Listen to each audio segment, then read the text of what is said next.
From the Mokaram Injury Lawyers Studios, Sports Radio 610 presents Payne and Pendergast. I don't know why. I don't know why it hit me this way yesterday. It wasn't anything I read. It wasn't anything I saw. It wasn't somebody giving their opinion on something.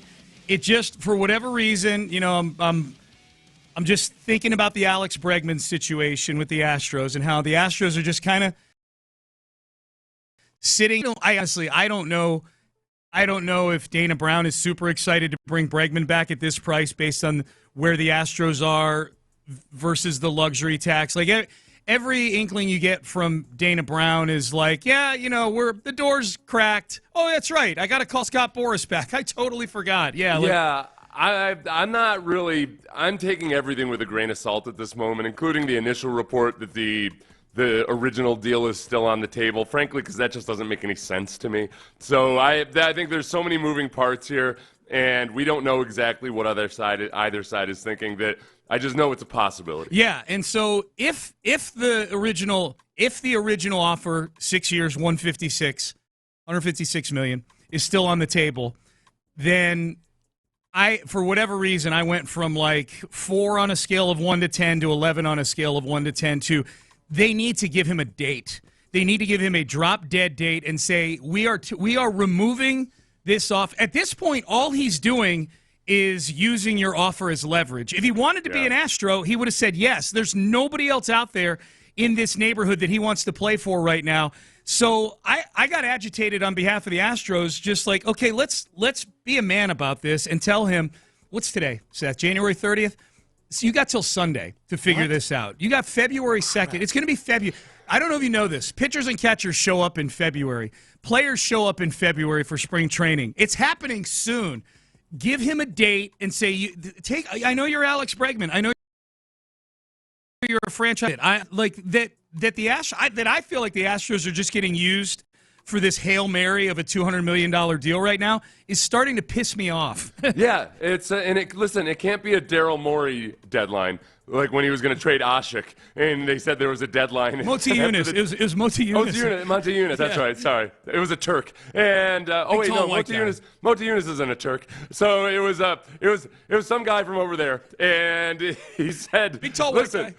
We're going to trade him by this date, and that's it. Yeah. And then the deadline passed, and Daryl Morey said, well, you know, these deadlines, sometimes they're not hard deadlines. Yeah. No, it has to be a firm and tough deadline for Bregman. That, yes, the deal is either there, it's there until this date, and then it's not, and we got to move on. Yeah, we can only go by what we're seeing. Like, you know, Scott Boras is not giving us a ton. You know, Dana Brown gives us what he gives us. Again, I think Dana Brown's is about an open book as there is for general managers. Like he's pretty almost to a fault, like kind of honest in these press conferences. So I take his demeanor now to be honestly like how he feels and how the franchise feels about this. This definitely feels like whatever is being stirred more from Bregman's side.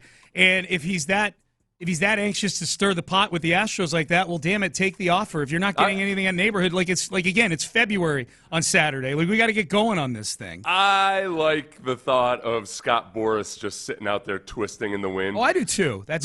I would love it. I would love it if I found out eventually that Dana Brown actually didn't have any Alex Bregman back, but he just wanted to let them feel it a little bit. They're like, I don't know. All right, well. It feels kind of like what he's doing.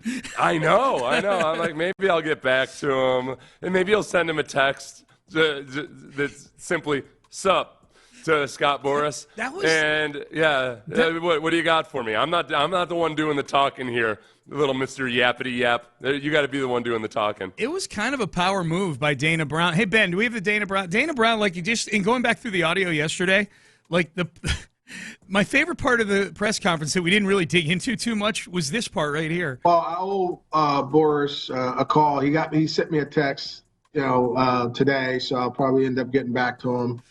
I'll probably end up getting back to him. This is high school relationship drama to Dude. a T.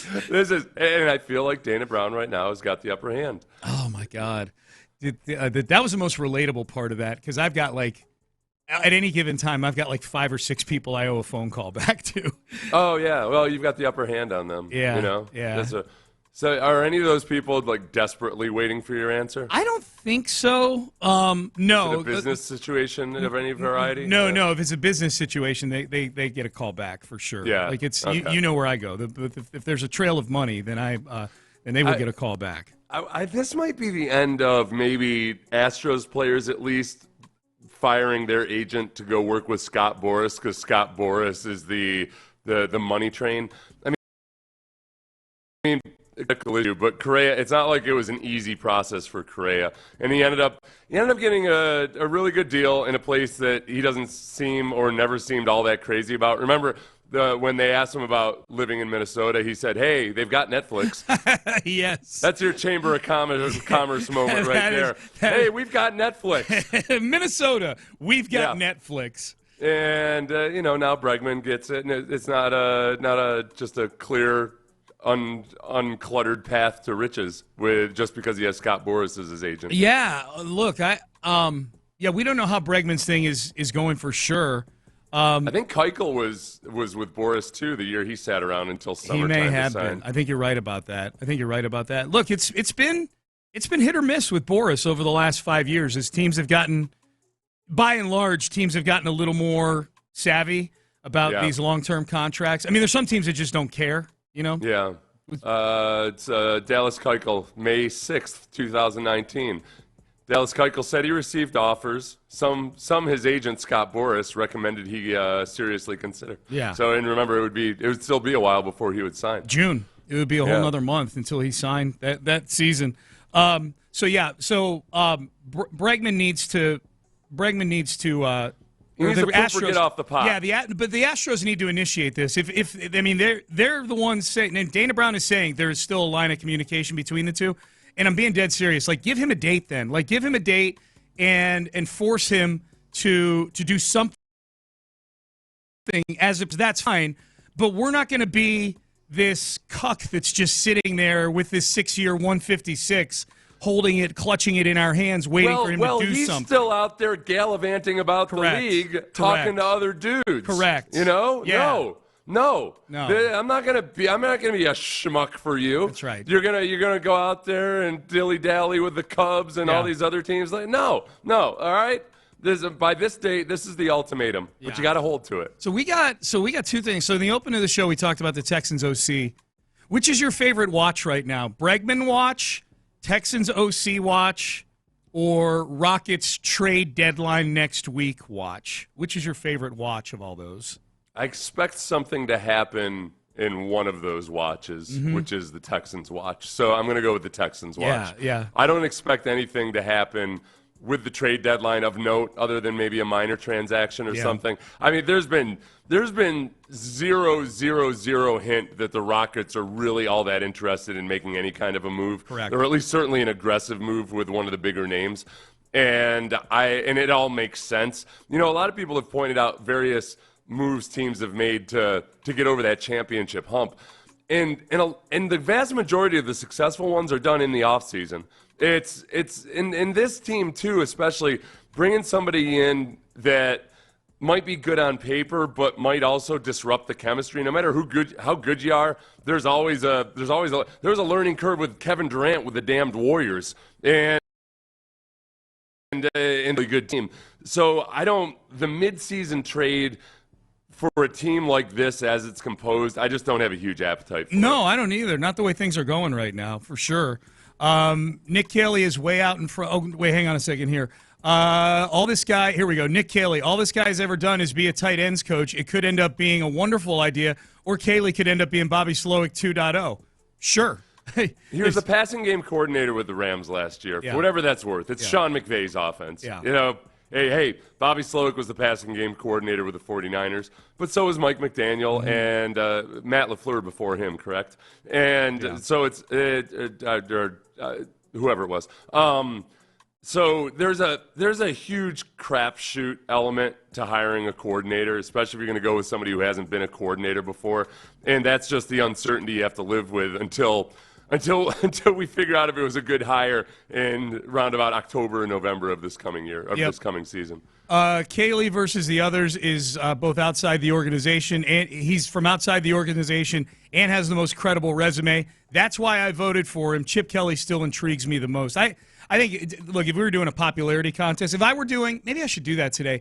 Remember back when hey, Seth, remember that era where the Texans searched for a head coach every year from 2021 through 2023 or 24, whatever it was? 3 years in a row they were searching for a head coach. And I did those approval polls on Twitter where I'm like, hey, quite simply, if the Texans hired Eric Bieniemy, would you approve? Yes or no? Should I do that for these OC candidates? Let's see if they approve Nick Cayley, Bill Lazor. Should I do the approval polls for all these guys and see what the public thinks of them? Just what the actual approval rating is? Just yes or no. Would you approve of the hire? Okay, Real let's simple. do that. Yeah. Let's do that. Would you approve of the hire? Because I think we're heading towards a place where the Texans are going to hire somebody that the fan base is going to be very mixed on right now. Yeah. Matt LaFleur was an offensive coordinator with the Rams before he was hired to be the offensive coordinator with the Titans for 1 year before he got the Green Bay head coach. Okay. And that's the Titans one. It wasn't like they had a great year or anything. He got the job as a head coach the next year. But when he got hired to be the offensive coordinator for the Rams, again, all right, it's Sean McVay's offense. It feels like more of a nominal title than anything else. You have more responsibilities in terms of game planning and execution and all of that. But it's just it's just different when you're underneath an offensive head coach. The best argument for hiring a coordinator who wasn't a coordinator before but was in-house was DeMeco Ryans. And because he had never been a coordinator, didn't have a lot of coaching experience. His playing experience factored in heavily in all of that. But he did really well with the 49ers. So it's not like – and I've said this all along. My parameters are, I would prefer a guy who's got actual coordinator experience, not just because of the play calling side of it, but because of the coaching the entire team side of it, coaching all the position group side of it. But it's not like any of those are, 100% set in stone, because there's so many examples of various in their time as a coordinator. Yeah. How involved is CJ in this process, do you think? I don't know. Yeah. It's that's another big crapshoot. How much do you involve the quarterback? Generally, I think you ask for their input, but you don't also want him to be in the position of the guy who's making the decision. Rubber stamping it. For the quarterback's own sake. It's always really dicey when you allow the quarterback too much into it, not just for the organization, from the organization's perspective, but from the player himself. You don't want players to start looking at the quarterback as one of them instead of one of us. Suits. Yeah. It's dicey. It's always, and it's unique to every situation. Text message. It's funny you bring up True Detective, Seth. I just watched the commercial. I watched this yesterday too, where Woody Harrelson and Matthew McConaughey, they revised their True Detective roles in a commercial for advocating more production companies making movies in the state of Texas. Oh, really? Yeah, I don't know if it was. I don't know if it's running during the Super Bowl. There have been some Super Bowl commercials that have already dropped ahead of time. There's one that I saw yesterday where Meg Ryan and Billy Crystal are reprising. It's a Hellman's commercial. They're reprising the scene in When Harry Met Sally where she had the fake orgasm at the booth there. Yeah. And is that what that was? Yeah. I was too young to understand what was going on. You thought it was food poisoning. Or cheering something on the TV in the diner there. Yeah. That's why I thought it was so curious that the old lady said, "I'll have what she's having." Yeah. I was like, "That's food poisoning." Like, lady, what do you? Meg Ryan, she's aged better than Billy Crystal. That's my hot take on that commercial. Has she?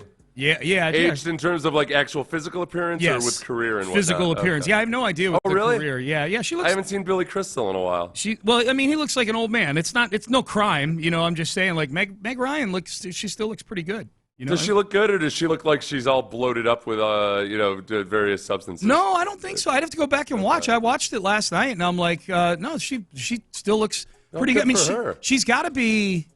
Well, that movie was 1987, so we're talking 30, almost 40 years ago that movie was. So she's at least like 60 or 70. Got to be mid-60s at least, yeah. Well, good for Meg Ryan. Yeah, she's doing good, man. That's good. The other getting that movie Hellman's money, yeah. The movie I can remember where I was too young to know what was going on was when we were watching Ghostbusters, and I was sitting next to my mom, and I remember this is the first time I realized I had a career in comedy.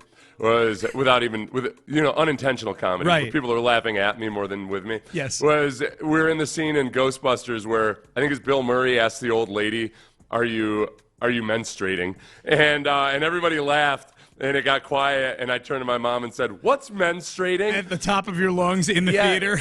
And that got a big laugh. I was like, yeah, I'm talented, damn it. Yeah. I don't know why, but I am. Someday. I don't know why everybody's laughing, but they thought that was funny. Someday I'm going to be in Ghostbusters 7.